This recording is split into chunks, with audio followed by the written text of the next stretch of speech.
Muy buenos días, sean todos bienvenidos al Facebook Live del Ministerio de Salud y Protección Social. En el día de hoy estaremos hablando acerca del panorama mundial con relación a la tercera dosis de la vacuna contra el COVID-19.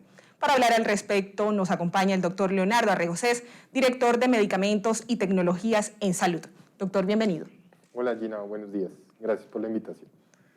Es todo un placer, especialmente porque vamos a despejar dudas con respecto a este tema que ha suscitado muchos comentarios durante los últimos días. Y es que desde hace 7 meses, se cumplen ya 7 meses, desde que fue aplicada la primera dosis de una vacuna contra el COVID-19 en el mundo.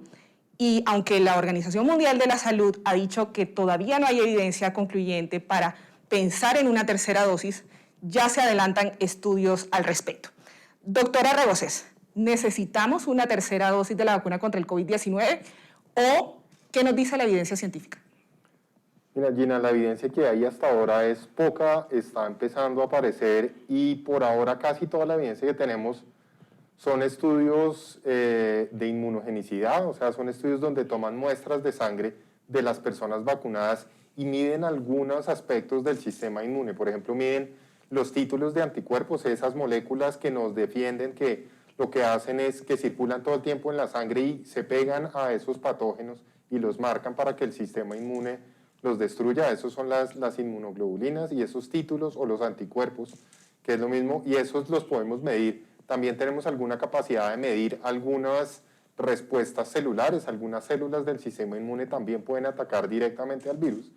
Y hasta ahora lo que tenemos son algunos estudios que están mostrando es qué pasa en el tiempo con estas dos respuestas del sistema inmune. Y hasta ahora esta evidencia es bastante limitada. Primero, tomar una muestra de sangre, medir si esa cantidad de anticuerpos en la sangre es suficiente o si esas células que están en la sangre podrían defendernos, es una medida no perfecta, o sea, es una medida bastante imperfecta de si eso nos da una protección. Hasta ahora no tenemos ninguna evidencia empírica efectivamente de mirar si 6 meses o un año después el número de casos de COVID o el número de casos de enfermedad severa por COVID ha cambiado en las personas vacunadas. Por ahora la mejor evidencia que tenemos son estos títulos de anticuerpos, tenemos esta respuesta celular y hasta ahí vamos. ¿Qué nos está mostrando hasta eso? Que algunos de los estudios están mostrando que efectivamente esos títulos de anticuerpos, esa cantidad de anticuerpos en la sangre con el tiempo sí van descendiendo, descienden en unas personas más lento que en otros, pero lo que estamos viendo es que a los 6 meses después de la segunda dosis de una vacuna han bajado esos títulos de anticuerpos. Ahora, lo que no sabemos es si esos títulos que han bajado hasta ese nivel todavía podría protegernos, porque todavía no tenemos claro cuál es el nivel de anticuerpos que necesitamos para protegernos.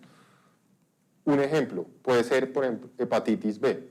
Para la hepatitis B nosotros ya tenemos medido que necesitamos una cantidad de anticuerpos de 10 miliunidades por litro en sangre para tener unos anticuerpos protectores, pero en promedio la población tiene títulos de anticuerpos después de vacunar muchísimo más altos. Esa medida para COVID no la tenemos, entonces no sabemos qué tan grave es ese descenso que vemos en los anticuerpos. ¿Qué sabemos además o qué nos están mostrando los estudios? Que a pesar de que esos anticuerpos bajan, cuando a la persona le ponen una tercera dosis de esa vacuna, esos anticuerpos vuelven y suben muy rápidamente.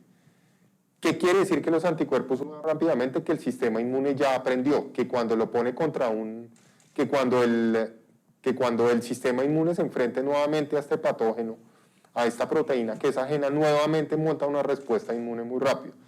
Ese crecimiento muy rápido en los anticuerpos sugiere que esas primeras 2 dosis de las vacunas sí están generando una memoria inmunológica que es la que necesitamos. Pero por ahora tenemos solo evidencia de anticuerpos y unas mediciones de la inmunidad celular que nos muestran que si bien los anticuerpos bajan el tiempo, la inmunidad celular, esa capacidad de defendernos a través de células, parece mantenerse en el tiempo y que dar una tercera dosis sí eleva los títulos de anticuerpos, pero eso es lo mejor que sabemos hasta ahora. ¿Qué más nos está mostrando la evidencia y en algunos grupos específicos? Estamos viendo que sí hay una asociación entre la edad y qué tan rápido bajan esos anticuerpos. Las personas de edad parece que disminuyen los títulos de anticuerpos con mayor velocidad que las personas más jóvenes, pero no sabemos si ese descenso de anticuerpos tiene alguna significancia clínica o quiera decir pérdida de la protección. Y también sabemos que hay un grupo de personas específicas que reciben medicamentos o que tienen trastornos de la inmunidad, personas que han recibido trasplantes, personas que reciben tratamientos de cáncer, personas que necesitan tratamiento de inmunosupresión por alguna enfermedad de base. En esas personas sí estamos viendo que la respuesta a 2 dosis de la vacuna es menor y que sí podrían beneficiarse. Pero la evidencia por ahora apunta a que los títulos de anticuerpos bajan, la respuesta incelular se mantiene, pero no estamos seguros si eso quiere decir que se pierda la protección. Sabemos que en las personas de edad, al parecer, esa memoria inmune podría perderse un poco más rápido. Doctora Regocés, usted mencionaba algo muy importante y es el tema de la edad. Algunos países del mundo, en América tenemos el caso de República Dominicana y de Uruguay, en donde ya aprobaron esa aplicación de esa tercera dosis. Y uno de los aspectos que ellos mencionan es la edad. ¿A qué grupo poblacional pudiera considerarse, si en Colombia adoptáramos esta medida, que serían los primeros en tener esa tercera dosis? De manera hipotética, porque todavía no hay resultados concluyentes. Mira, en este momento la evidencia no es suficiente para decir a qué edad hay que vacunar, a qué grupo de edad, pero lo que nosotros sabemos es que es ese grupo de 60 años y más los que más en riesgo están de adquirir la enfermedad nuevamente. No sabemos qué tan rápido se pierde la inmunidad. Nosotros o algunas pruebas sugieren que se pierde bastante lento y que podría durar bastante tiempo la inmunidad, pero lo que sí tenemos claro es que si estas personas mayores de 60 años vuelven a enfermar por COVID, tendrían un mayor riesgo. Por eso muchos países están recogiendo edades alrededor de los 60 o 60 años y más, pensando en que ese es el grupo que todo el tiempo queremos tener protegido de la mejor forma para evitar nuevamente picos de enfermedad severa y ojalá picos de muerte. Entonces, no sabemos exactamente cuál es la edad a la que se debe empezar, pero sí tenemos alguna idea de que son esos grupos de mayor riesgo los que deberíamos estar pendientes de ellos lo más pronto. Ahora,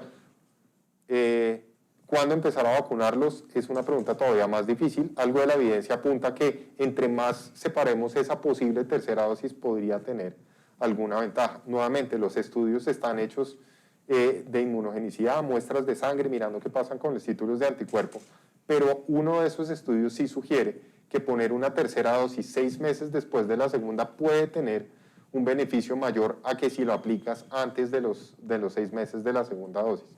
Pero por ahora tenemos ese grupo de edad donde esperaríamos una intervención, es las personas que estarían más en riesgo de tener una enfermedad grave de fallecer. Traigo a colación nuevamente lo que ha dicho la Organización Mundial de la Salud y es que han hecho mucho énfasis, lo mismo desde esta cartera, en que lo más importante en este momento es que las personas se vacunen, que comiencen su esquema de vacunación o que completen su esquema de vacunación. Pero hay otra duda que llega también con este tema de la tercera dosis y es si es necesario aplicarla porque la protección baja con el tiempo, o sea, la vacuna pierde su efecto o es algo ya del sistema inmunológico. Nuevamente, no tenemos evidencia que la protección se pierda en un plazo corto. Cuando nosotros miramos hacia atrás, los países que empezaron a vacunar primero fue en diciembre del año pasado, diciembre, enero del año pasado, quiere decir que escasamente tenemos experiencia de vacunación de unos alrededor de 8 meses, de pronto acercándose a los 9 meses, y lo que estamos viendo es, por lo menos en la observación, es que al parecer en esos 8 meses no se ha perdido la protección, por lo menos porque no vemos incrementos súbitos en el número de casos en personas vacunadas. Entonces, al parecer, esta protección tendría un tiempo largo. Eso mirando los casos, mirando los títulos de anticuerpo, ahí pueden haber algunos cambios. Entonces, no tenemos claro cuánto dura la protección. Lo que sí queremos es estar seguros de que esas personas en mayor riesgo sean las que estén protegidas. Pero por ahora, lo que sí ya tenemos una evidencia que nos da bastante tranquilos es que tener un esquema completo de vacunación es la mejor protección contra la enfermedad severa y contra la muerte y que protege con la muerte por COVID-19. Entonces, por ahora, nuevamente, la indicación que tiene OMS y que nosotros estamos completamente de acuerdo, es decir, tenemos que avanzar muy rápidamente en cubrir la mayor cantidad de la población. Con una dosis, avanzar rápidamente, lo más rápido que podamos, a completar esquemas, que la mejor protección que estamos viendo hasta ahora es personas con esquemas completos. Doctora Regocés, ¿es factible que esa tercera dosis se pueda dar con un biológico diferente al que se usó cuando se inició el esquema de vacunación? Nuevamente aquí la evidencia está empezando a aparecer, hay algunos estudios que están mirando eso que llaman como el mix and match, como esa vacunación heteróloga. ¿Qué pasa si yo utilizo biológicos diferentes buscando mejores respuestas o buscando atender una necesidad específica de poder aumentar las coberturas de vacunación? Hasta este momento la poca evidencia que hay también es nuevamente de aspecto en sangre, de pruebas en sangre, de inmunogenicidad, donde están sugiriendo que la respuesta inmune de combinar vacunas es buena. Seguimos encontrando que hay esos títulos de anticuerpos bastante altos, o sea, en la sangre hay, después de utilizar después de aplicar las 2 dosis de vacunas, hay títulos muy altos de anticuerpos, y cuando se hace una combinación de una plataforma, de un vector viral, por ejemplo, con una vacuna de mRNA, por ejemplo, combinar la vacuna de AstraZeneca y la segunda dosis, en estos estudios experimentales, la segunda dosis fue de la vacuna de Pfizer, encontraron que la respuesta inmune era bastante buena, era mejor que la que se lograba con 2 vacunas de AstraZeneca, y también miraron que con esa primera vacuna de Pfizer y después de una AstraZeneca también se lograba una respuesta inmune bastante buena. A la fecha parece indicar que sí es posible lograr una muy buena respuesta de protección, por ejemplo, por lo menos a nivel de anticuerpos, combinando las vacunas, pero esto no es definitivo porque esto definitivamente necesita pruebas con personas, tenemos que evaluar la seguridad de esto. Entonces estos estudios están en curso, algunos de estos están en curso, ya están andando, y esperamos que en las próximas semanas tengamos alguna evidencia de cómo se comportaría. Hay algunos estudios además experimentales efectivamente que muestran que la combinación de vacunas podría tener un resultado bastante bueno, pero por ahora tenemos que esperar a la evidencia antes de tomar un tipo de decisión de esto. Quiere decir que Colombia está a espera de esa evidencia para tomar una decisión al respecto. No se ha descartado la posibilidad. Nosotros todo el tiempo estamos revisando la evidencia y mirando cuál es la mejor evidencia disponible en la fecha y si esa evidencia es suficiente para tomar decisiones que afecten a la población y que afecten a cada uno individuo. Alguna de esa evidencia que va apareciendo es prometedora, le sugiere a uno aspectos importantes cuando ve unos aspectos de inmunogenicidad, pruebas de anticuerpos, pruebas de inmunidad celular, son bastante alentadoras, y eso nos va guiando hacia dónde pueden ir las decisiones, pero todo el tiempo estamos mirando a partir de esa evidencia que es imperfecta, cómo hacemos para tomar la mejor decisión posible, cómo hacemos para medir ese balance entre el beneficio que tiene una intervención y el riesgo en medio de esa incertidumbre. ¿Qué podemos hacer para decidir ahora y no esperarnos unos meses a que aparezca mejor información que nos pueda servir? Pero todo siempre está enmarcado en la seguridad. ¿Qué podemos hacer que sea seguro para las personas? Que no vayamos a causar un daño, pero que sí logramos un beneficio que sea superior a esa incertidumbre que tenemos alrededor. ¿Qué hacemos mientras tanto? Mientras se decide si aplicamos una tercera dosis, para quiénes sería, porque pues por lo que me dice, al parecer no sería para todo el mundo. ¿Qué hacemos mientras tanto? Mira, eso es interesante. Primero, la decisión de si vacunamos con tercera dosis, todo el mundo está pendiente por definirse. No hay ninguna evidencia hasta ahora que a fecha de hoy conclusiva que necesitemos una tercera dosis. De pronto, para unos grupos muy pequeños específicos de población hay alguna evidencia que dice, esto sí, pero a la gran mayoría por ahora no, porque no vemos que haya un gran beneficio. Tenemos que mirar el detalle de los mayores de 60, pero mientras tanto, ¿qué vamos a hacer? Y por ahora es continuar como vamos. Un plan de vacunación que va moviéndose bien, que va avanzando bien, y llevar la mayor cantidad de personas a vacunación con una, y que completen. Sobre todo lo que queremos es que la gente complete su esquema de vacunación, porque esa es la mejor protección que vamos a lograr. Nosotros creemos que esa protección puede durar varios meses, incluso un año. Así que estamos mirando qué está pasando, pero por ahora lo que necesitamos es que las personas sigan usando la mascarilla, independiente de que estén vacunadas o no. Nosotros creemos que sigue siendo un beneficio utilizar la mascarilla, tanto en espacios cerrados como en espacios abiertos. Utilizar la mascarilla sigue siendo una excelente medida de protección el lavado de manos, mantener el distanciamiento, estar en sitios cerrados que estén lo más ventilados posibles. Eso es prevenir el contagio, es lo más importante, y las personas que ya están en edad de vacunación, que estén abiertas dentro del plan, acudan a los puestos de vacunación, vacúnense, completen su esquema. Eso es lo mejor que podemos hacer para poder evitar que haya nuevos rebrotes en el futuro.